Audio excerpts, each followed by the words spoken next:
મિત્રો, હું એડવોકેટ રાઠોડ દુષ્યંત, અમદાવાદ. મિત્રો, આજે 21 માર્ચ એટલે કે આંતરરાષ્ટ્રીય વન દિવસ.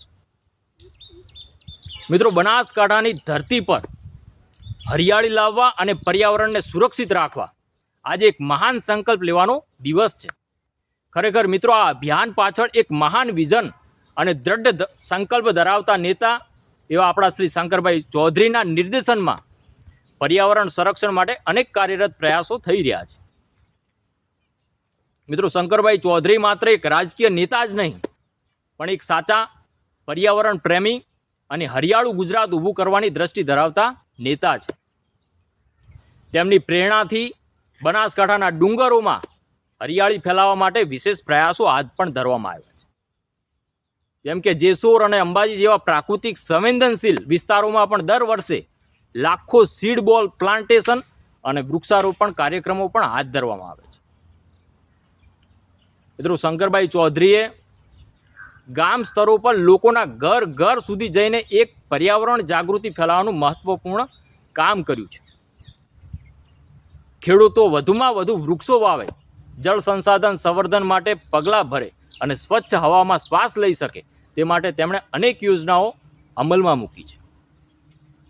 મિત્રો, બનાસકાંઠાની ધરતી પર 10 કરોડથી વધુ વૃક્ષો વાવવાનો મહાસંકલ્પ લેવામાં આવ્યો છે. આ માત્ર વૃક્ષારોપણ પૂરતું જ નહીં, પણ પર્યાવરણ પ્રત્યેની જવાબદારીને સમજાવતું એક ઐતિહાસિક અભિયાન છે. આ અભિયાન માત્ર સરકાર કે સંસ્થાઓ પૂરતું જ નહીં, પણ સમગ્ર સમાજ માટે આ કામમાં મારા ખેડૂત ભાઈઓ, ગામ લોકો, યુવાનો અને વિદ્યાર્થીઓને જોડીને સમગ્ર વિસ્તારને હરિયાળું બનાવવાનો વિશાળ સંકલ્પ લેવાયો. મિત્રો, આજનું પર્યાવરણ આપણા ભવિષ્યનું પ્રતિબિંબ છે. મિત્રો, જ્યાં જંગલો છે ત્યાં જ જીવન છે, જ્યાં વૃક્ષ છે ત્યાં જ શ્વાસ છે. મિત્રો, આજે આપણે એક પ્રોમિસ આપીએ કે આવનારી પેઢી માટે શુદ્ધ હવા, શુદ્ધ પાણી અને લીલોતરી ધરતી આપણે છોડીને જઈશું. મિત્રો, શંકરભાઈ ચૌધરીના નેતૃત્વમાં એક સ્વચ્છ અને હરિયાળું બનાસકાંઠા બનાવવા માટેના અથાગ પ્રયાસો ગતિશીલ બન્યા છે. ભવિષ્યમાં પણ તેમની દ્રષ્ટિ અને માર્ગદર્શન હેઠળ પર્યાવરણ સંવર્ધનના નવા પ્રયાસો થઈ રહ્યા છે. મિત્રો, આજે હું આ વિડીયોના માધ્યમથી આપ તમામ મારા ભાઈ બહેનને એક સંદેશ આપવા માંગુ છું કે આપણે એક વૃક્ષ નહીં, પણ એક આખું જંગલ ઊભું કરવાનું છે. આપણે સૌ કોઈએ માત્ર એક હરિયાળું ગુજરાત નહીં, પણ એક હરિયાળું ભારત બનાવવાનું છે.